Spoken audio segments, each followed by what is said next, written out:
With the Seahawks not playing in the playoffs this upcoming weekend, all eyes are turning attention to the 2024 schedule. We don't know when they'll be playing these teams, but we know the opponents for the upcoming season. We're going to be breaking it all down on this latest Tuesday installment of Locked On Seahawks. You are Locked On Seahawks, your daily Seattle Seahawks podcast. Part of the Locked On Podcast Network, your team every day.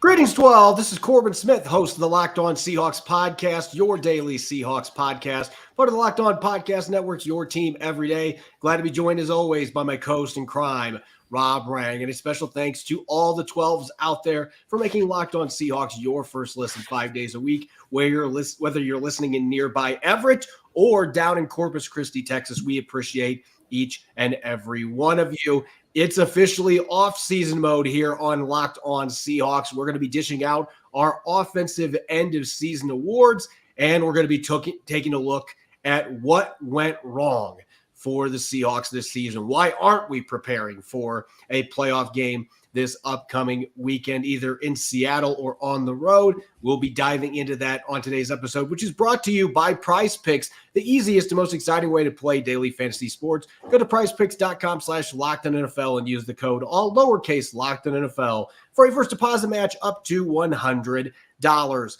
Now for your lead story here on our Tuesday edition of Locked On Seahawks. If there is a silver lining, and this is a very small silver lining, but if there's a silver lining to not being in the postseason, at least teams that aren't in the playoffs, the fan bases can start looking towards the next season. And while we won't know the actual schedule till May, every team now knows who they're going to be playing next year as far as opponents are concerned. And the same goes for the Seahawks with all 17 games wrapped up. And so, Rob, obviously, these teams, the Seahawks included, all of them are going to look much different when we get to August and training camps are opening for the 2024 season.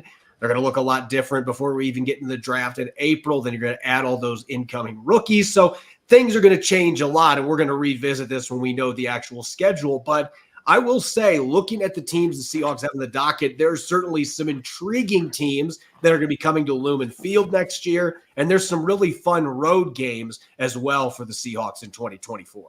No, there certainly are, Corbin, and that's one of the things is that the Seahawks actually get an advantage in 2024, and I would 100% agree with your sentiments here that this is a very small silver lining. Obviously, you wish that you were in the playoffs, but one of the advantages of the not making the playoffs is the fact that you're going to get a slightly easier schedule. The Seahawks are going to be facing NFC North opponents as well as AFC East opponents, and there's an awful lot of talent, a lot of talented football players are going to make you want to tune in to watch those away games and absolutely head to Lumen Field to watch the talent that is going to be in Lumen Field, and to see a guy like possibly a Tyreek Hill for the Miami Dolphins, possibly a Justin Jefferson for the Minnesota Vikings. I say possibly because, as you mentioned a moment ago, Corbin, we don't know what's going to happen over the offseason.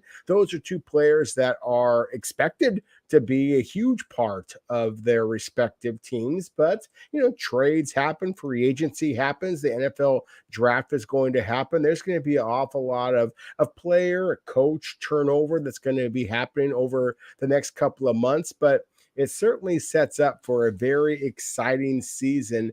And considering the moves that the Seahawks have made, both on the offensive and defensive side of the ball a year ago, I think that it really sets up especially for some of the more interesting matchups, especially against the speed and playmaking wide receivers that the Seahawks are going to be facing in 2024.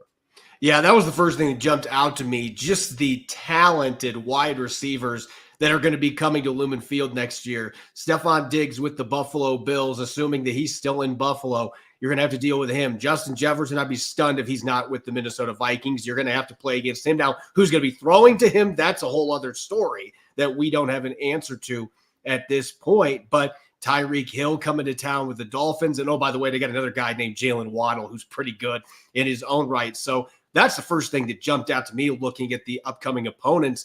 Dealing with the AFC East in general, there's a lot of receiving talent in that division. And on the away games, Aaron Rodgers is going to be back from that Achilles injury that cost him basically all but 4 snaps this season. He's expected to return, so the Jets will have Aaron Rodgers back under center, and you're going to have to travel to the Meadowlands to play that game. So that's going to be a tricky road game.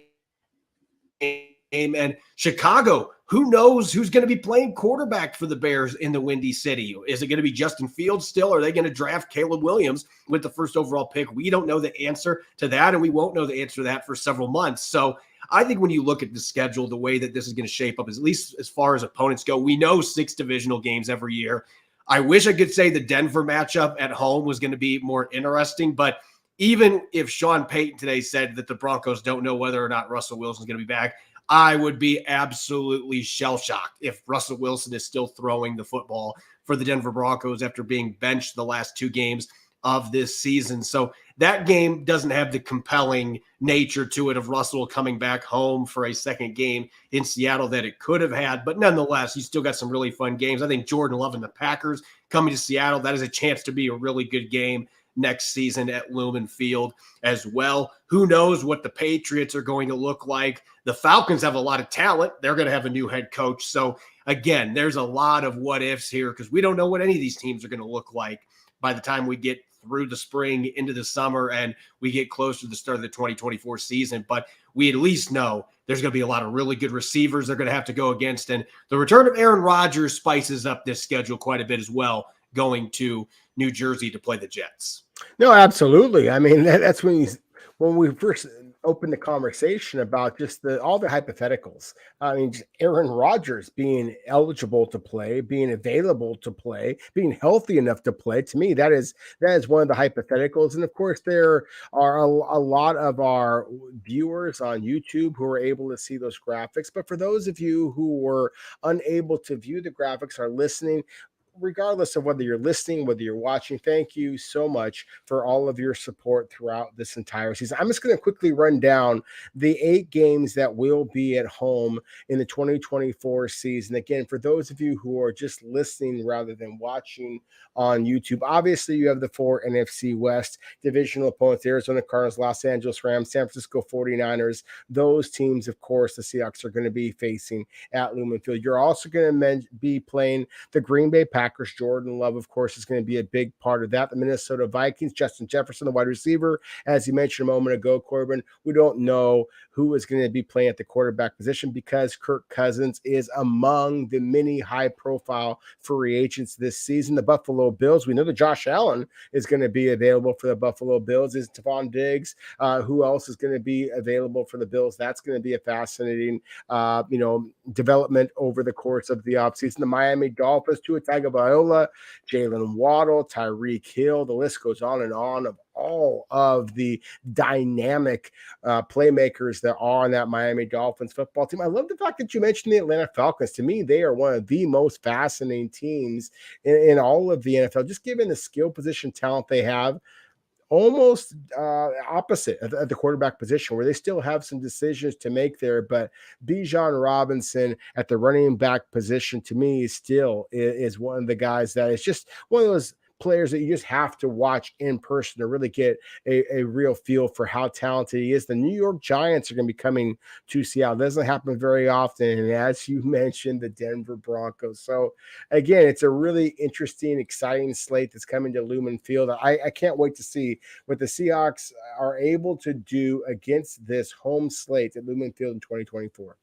Yeah, we'll have to see what the Seahawks look like because like everybody else in the schedule, it's going to be a different looking roster. The players that were in the locker room a couple days ago, that team will never play together again. There's going to be some major changes. You're going to have your rookies coming in.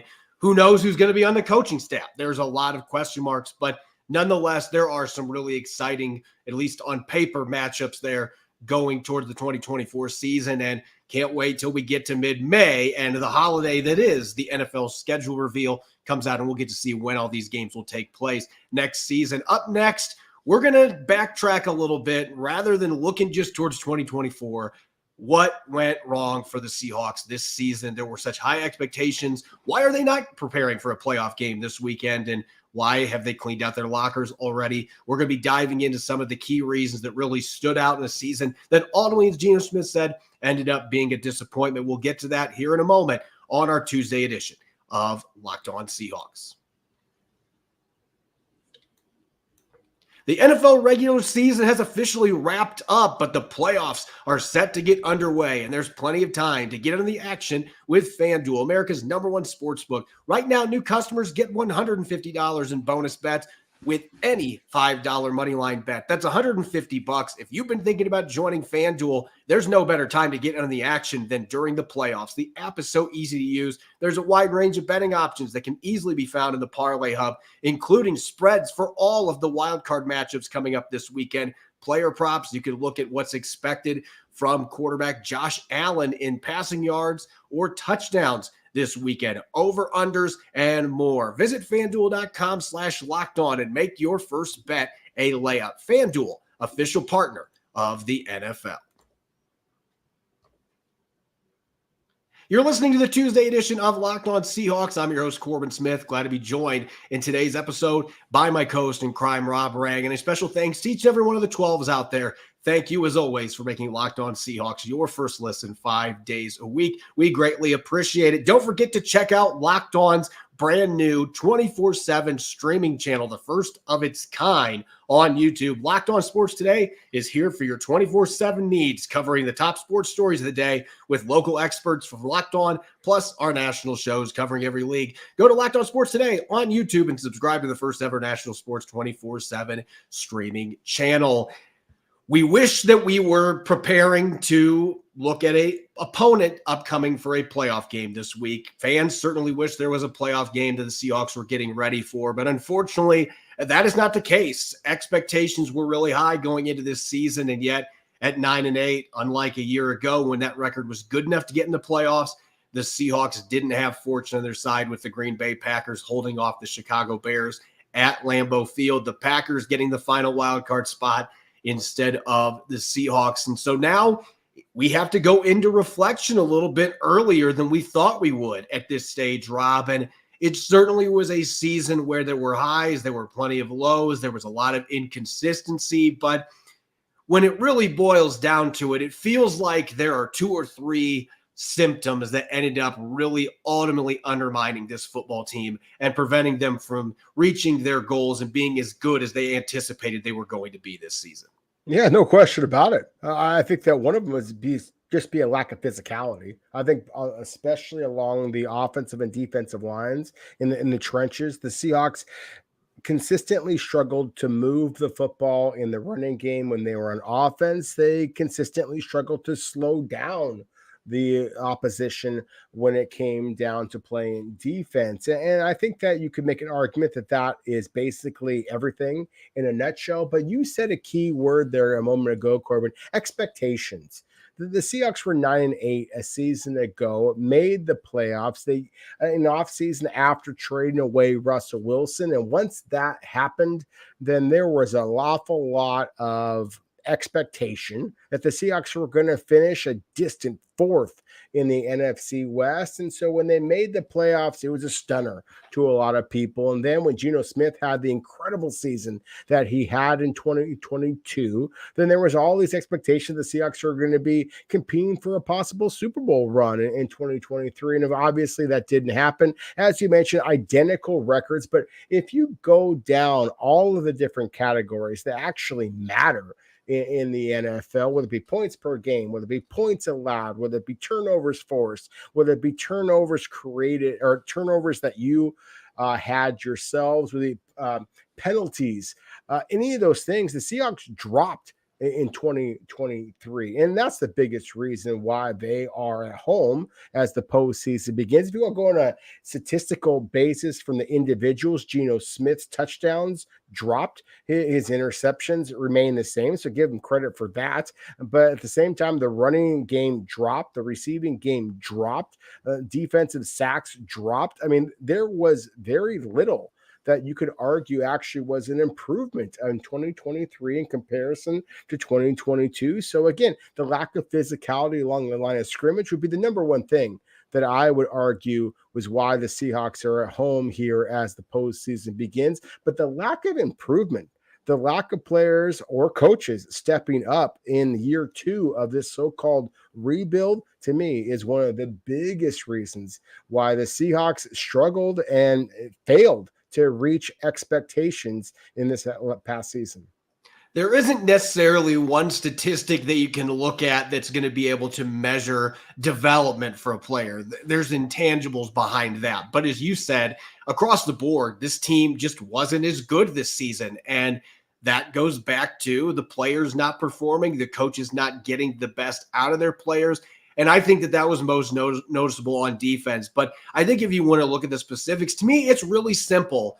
And it boils down to the run defense. When you can't defend the run, and the Seahawks, I think saying they defended the run is being generous. I mean, when you are giving up 150, 160 yards minimum every single game on the ground, you can't get off the field. Your offense is stuck on the sideline. Geno Smith, as he talked about a few weeks ago, too much time where he's over there wondering what he could be doing if he was on the field because the defense is giving up 37, 38 minutes of possession. This was a chronic problem for the Seahawks last year that did not get better. In fact, in the second half this year, I think it was worse for this defense. They just couldn't make tackles, the explosives that they gave up. But I think everything goes back to the run defense because early in the year, the run defense was incredibly improved. The first 5 games, they in fact were number 1 in yards per carry allowed in those first 5 games. And then everything unraveled after that point. And just to put in perspective how bad this run defense was, in the last 10 games, Rob, we've had this extended schedule through week 18 now.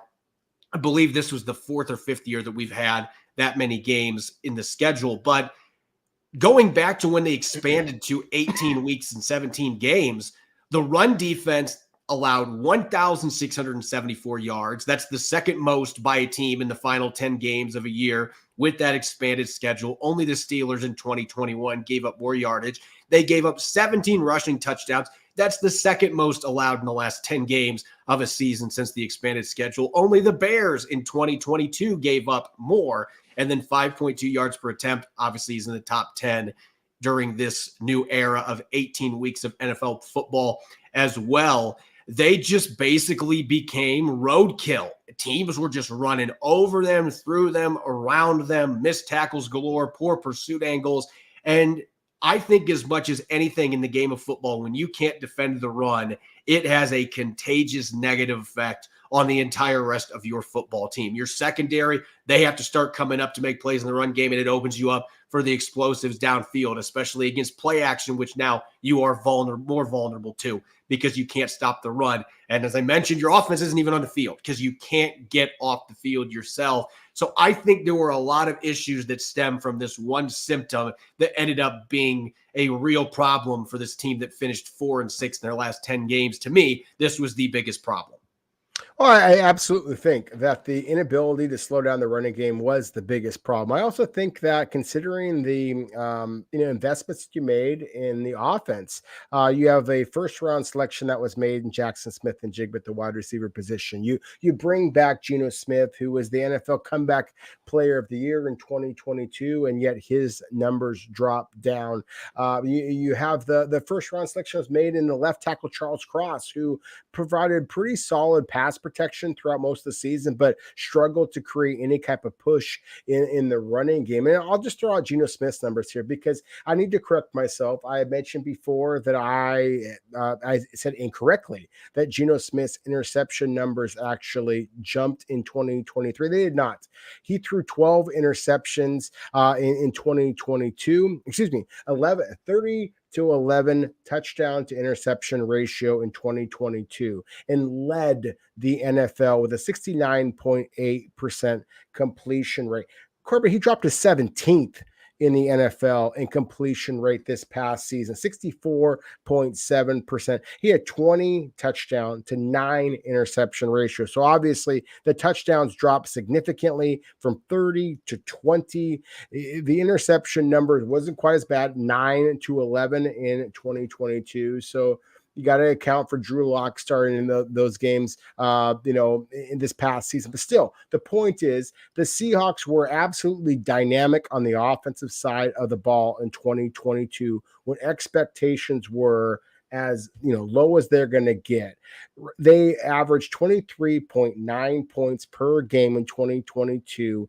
That was 9th in all of the NFL. Dropped down a couple of points to 21.4 in 2023. That was 17th. Again, just like Geno Smith's rating. He is 17 and 15 in 2 seasons as a starter for the Seahawks at the quarterback position. Now, again, I would ultimately agree with your point that run defense really is critical, especially when you're playing a division like the NFC West. But still, if your defense is going to be mediocre, then your quarterback has to be a superstar. And Geno Smith is 17 and 15 with his quarterback win-loss rate and the touchdown to interception ratio that we've seen over the last 2 seasons. I think that is a significant problem as well. Yeah, I'm not going to pin all of the offensive issues on the quarterback. And of course, it's easy to do that because it's the most important position in the sport. And most fans are going to resort to that when an offense struggles. There were offensive line issues. You mentioned the inconsistency with the run game. The Seahawks were near the bottom of the league, 7.1 yards to go on third down on average. That makes it really difficult to move the chains when you're consistently facing third and long situations like that without a running game, with a pass blocking unit that really is struggling. And so there were a lot of other factors there that contributed to this team being as bad as they were on third down and converting red zone opportunities into touchdowns instead of field goals. A lot of other factors were hindering that besides just the quarterback, but certainly he takes some of the blame as well. Anyway, you slice it though, as we've mentioned here throughout the segment, just too many areas where this team regressed. And amazingly, run defense was one of them. With how bad they were last year, they were worse the last 10 games this season. And so that is difficult to swallow. And the Seahawks coaching staff and their players, they're going to have to do some soul searching this offseason and figure out why can't we get this fixed? Because I think ultimately, as I've said a few times here, that to me was the biggest factor that undermined this team's ability to get to double-digit wins and be able to play in the postseason. Up next, we're going to be handing out our awards, our postseason awards on offense, most valuable player, most improved, and a number of other awards. We're going to get to those here in a moment on our Tuesday edition of Locked On Seahawks. This episode is brought your way by Prize Picks, the largest independently owned daily fantasy sports platform in North America. It's the easiest and most exciting way to play daily fantasy sports. It's just you against the numbers. You don't have to worry about battling against pros and sharks. You pick more than or less than on 2 to 6 player stat projections and watch those winnings roll in. Prize Picks is so simple to play. I can make my picks in less than 60 seconds. And now the basketball season's here. Even during playoff season in the NFL, you can do the combo projections in the Specials League. For example, you can have Steph Curry and Tyreek Hill at 11.5 3-pointers plus receptions. Prize Picks even offers a reboot policy. No other fantasy platform offers this. That ensures your entries stay in place even if one of your players gets injured. For football and basketball games, if you have a player who exits the game in the first half and doesn't return in the second half, that player is rebooted. Prize Picks is the only platform that has such an insurance policy. Prize Picks is an absolute blast each week, and it's an easy way to enjoy daily fantasy without any hassle and land quick winnings. Go to prizepicks.com/LockedOnNFL and use the code LockedOnNFL for a first deposit match up to $100. That's prizepicks.com/LockedOnNFL and use the code LockedOnNFL for a first deposit match up to $100. Prize Picks, daily fantasy sports made easy. You're listening to the Tuesday edition of Locked On Seahawks. I'm your host, Corbin Smith. Glad to be joined as always by my co-host in crime, Rob Rang. And a special thanks to all the 12s out there. Thank you for making Locked On Seahawks your first listen 5 days a week. We greatly appreciate it. With the season in the books, as we do each and every year, whether the Seahawks don't make the playoffs or they win the Super Bowl, regardless of what the end result is, we always have end of season awards. There were plenty of standouts, even though the final result for the team wasn't what fans and players were hoping for. So let's get to it, Rob. We're going to start today on the offensive side of the ball, and we're going to start with the most valuable player on offense. And unlike last year, I feel like this is one that you could make some compelling arguments for 2 or 3 players to win this award.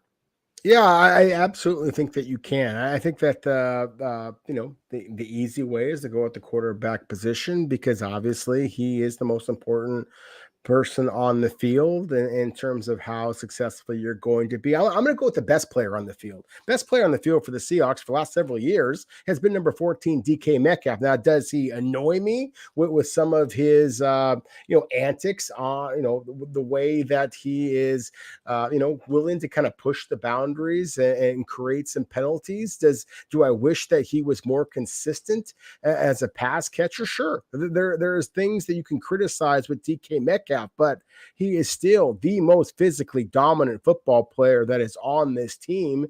He caught only 66 passes this season. A year ago, he caught 90, and yet his receiving yards jumped up to 1,114. He had a career high 16.9 yards per reception. He scored 18 touchdowns, which easily led the Seahawks in that category. I thought that he was at times absolutely spectacular for the season, absolutely spectacular this year. And so while I did consider Geno Smith, I consider Kenneth Walker III, I consider the left tackle Charles Cross. In my opinion, when he was right, DK Metcalf moved the barometer to the Seahawks toward winning games. And so to me, the best player, the most valuable player on offense was DK Metcalf. I was leaning towards Metcalf myself, and part of the reason that I wasn't going to go quarterback is because we saw Drew Lock lead the Seahawks to a game-winning victory. But when you look at what Geno Smith did based on the circumstances this year, that offensive line, he had 9 different starting combinations in front of him this year, Rob. That's incredible. There was very little continuity on that offensive line. The run game took a big step back, at least in terms of consistency. So he didn't have that run game to lean on for a lot of these games. He's evading pass rushers and doing a masterful job at it most of this season as well. And you look at the fact that he had 5 game-winning drives, the most in the NFL this season. So I've got to go with the quarterback. The numbers don't jump off the page the way they did last year, but I also don't think the circumstances around him were as ideal. He obviously had his top 3 receivers. He had a new one in Jackson Smith and Jigba. He had his tight ends, but the offensive line and the lack of a running game for much of the season and being stuck in the sidelines because of the defense was failing to do, holding up their end of the bargain. There's a lot of different reasons there, but I think the game-winning drives, that clutch gene, that's really what drove me to pick Geno Smith as the MVP for the Seahawks offense, just because I feel like with circumstances, what he was dealing with rushers constantly coming after him, he was playing through injuries as well. I just felt like he had a really strong season that maybe isn't fully encapsulated by the stats that he put up at the end of the year. Now, most improved player, this one was a slam dunk for me because we weren't going to include rookies on this. We'd never seen a baseline for them. And there weren't really any of the notable star players that took a big leap. But with all those injuries on the offensive line, Rob, Stone Forsythe, he was far from perfect. He gave up 32 pressures. He gave up 5 sacks in a handful of starts. But when the Seahawks needed him to play, he stepped in. I think maybe the thing I was most impressed about at 6'8", the issues that he naturally can have with leverage in the run game, I thought he improved leaps and bounds in the run game. And you could actually make an argument in some of the games he started, Seattle had some of their best rushing performances, and that includes this last game against the Arizona Cardinals, where they did find success running behind Stone Forsythe during that game. And so the big fella, when he had his opportunities this year, there were some games he struggled in pass protection. He had some really tough matchups during the course of the season. But I thought that he did a really nice job seizing the opportunity he had, filling in for Abraham Lucas. And he showed that he is a capable spot starter. And maybe for some teams, he could still be a guy that could start at some point because he's still a pretty young player. He is, and you stole the words right out of my mouth in terms of his ability to kind of step up when the Seahawks needed him most, whether it be at the left tackle position, where Charles Cross, of course, began the season struggling with injury, and at the right tackle position, where Abraham Lucas, of course, struggled throughout the entire season. So, as you said, we didn't consider rookies here because I really thought the improvement that Jackson Smith and Jigba showed throughout his season qualified him for this award, but we acknowledged that we didn't want to have a rookie. We wanted to have somebody who could have a baseline of that 2022 season to be able to come back in 2023. To me, Stone Forsythe deserved this award. As for Jackson Smith and Jigba, that's another home run for this next one. Top rookie. I mean, honorable mention to Zach Charbonnet because there were some moments. There were flashes where he was really good. I thought he played really good football in the season finale against the Cardinals, but there were a lot of games where he didn't get many opportunities or he just wasn't much of a factor. Jackson Smith and Jigba in the last, I believe, 11 or 12, it might have been 12 games, he had 47 receptions after the Seahawks bye week. He was fantastic after that bye. It seemed like he really grew up quickly after that point, and Geno Smith started to have more confidence in him. And then he had 2 game-winning touchdown catches inside a minute to play this year. What else can you say? There's nobody else on this Seahawks football team on offense with their rookie class that comes close. This award is easily Jackson Smith and Jigba's. Oh, it really is. I did want to at least acknowledge the play of Anthony Bradford, who kind of sees that role as a starting right guard. I think that he is one of the players got to be excited about moving forward. If the Seahawks want to reposition themselves, their identity as a run-first team, then Bradford could be a big part of that. I thought that there were some splashy plays by Charbonnet, as you mentioned, as well. But still, when it comes down to who was the offensive rookie of the year, to me, it's a slam dunk with number 11, JSN. Let's go to the trenches now. And we've talked about Stone Forsythe being the most improved player, but he only started a handful of games. And there were so many musical chairs with this group. Evan Brown missed some time. Damian Lewis missed a game. Phil Haynes and Anthony Bradford, those two, it was basically every 4 or 5 weeks, it was somebody else starting because the other guy was hurt. And that's just the way this season went. As far as the top lineman goes, I actually thought this was kind of tricky because I didn't think any of Seattle's linemen for the entire season had a strong season. I felt like everybody, you could point at some stats, point at some game film and say, he struggled during this stretch. You could find some stretches where the player played really well. Charles Cross had a few games where he was lights out. He also had 2 games that I counted at least 8 pressures that he gave up. I can't give a player with those kind of numbers in some of those games. I can't give him top lineman. I feel like in terms of consistency that Damian Lewis was still the best. And you look at the run numbers, the Seahawks averaged more than 5.5 yards per carry this year when they ran behind the left guard. And so that is the Damian Lewis effect. I didn't think he took the step forward I was hoping for going into free agency. At the same time, on this offensive line, he was the healthiest guy and he was the most consistent. So I don't want to say he won by default. There were some reasons that he was deserving of this award, but this was tricky this year.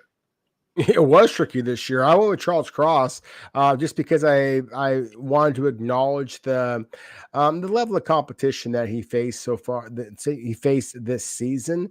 But I 100% agree with you, Corbin. This is almost an award by default. I consider Evan Brown, again, considering the level of expectation coming into this season. Charles Cross remained. It's one of the reasons why I was stunned when the Seahawks made that selection. Is because I saw a guy who could be an absolute superstar in the passing game when it comes to his pass blocking, because he is very light on his feet. He does have very long arms. He is agile at the left tackle position in pass pro. He is consistently unable to create consistent push in the running game, which makes the job for Damian Lewis, to your point, that much more difficult. But still, in my opinion, Charles Cross getting beat remains news, because for 90% of the snaps, he is able to take the defense's best pass rusher and essentially eliminate them from the quarterback's problem. And so that's why Charles Cross gets this award, but it is far from a slam dunk, in my opinion. Real quick, what was your top offensive play of the year? What's the one that jumps out to you as the best play this year? There were a lot of candidates for this one. Well, again, those of you watching on YouTube, that I'm just going to kind of make a sign here, and that is this. And That's a 73-yard standing on business. DK Metcalf with the reception from a beautifully thrown ball from Geno Smith. It takes that slant and just runs right past Deron Bland, who I believe is going to be an all-pro cornerback for the Dallas Cowboys, as well as the safety. 73 yards. To me, was the most spectacular demonstration of athletic ability the Seahawks showed this season. That to me, there's game winners. There's a lot of big plays out there, but that was the play that got me out of my seat and recognizing the Seattle Seahawks as on national television, of course, as one of the most exciting franchises in all of the NFL. So DK Metcalf, 73-yard touchdown to tie the game early on against the Dallas Cowboys, to me was the play of the game, both on the offensive and defensive side of the ball. There are very few plays. We are supposed to be reserved in the press box. There are very few plays that make me get out of my seat. My pick for this year, just because of the time that it happened, the circumstances, the opponent, the defending NFC champions at Lumen Field, it's got to be Drew Lock's game winner to Jackson Smith in Jigba, and just the emotions that came with that for Drew Lock after the game. That was such a perfect throw. And you talk about taking the heart out of the defending champions. And I don't think the Eagles have rebounded since that game. They've gotten progressively worse the last couple of weeks. That felt like one of those games that you really stepped on a team that was susceptible confidence-wise, and they just haven't been playing well at all the last couple of weeks, limping into the playoffs. So that was a really special moment to me. That was a hell of a throw by Drew Lock to get the game-winning score for the Seahawks at home on Monday Night Football. As always, you can follow me on X and Threads at Corbin Smith NFL. You can follow Rob at Rob Rain. Subscribe and follow Locked On Seahawks on YouTube and wherever you listen to your podcast to make sure you don't miss a single episode. Come out tomorrow, we'll have our end of season defensive awards, and we're going to open a new segment. It's early, but it's draft season. We're going to look at some too early draft takes as we start gearing up for the offseason with some fan input as well. You won't want to miss it. Thanks for listening in and enjoy the rest of your Tuesday. Go Hawks.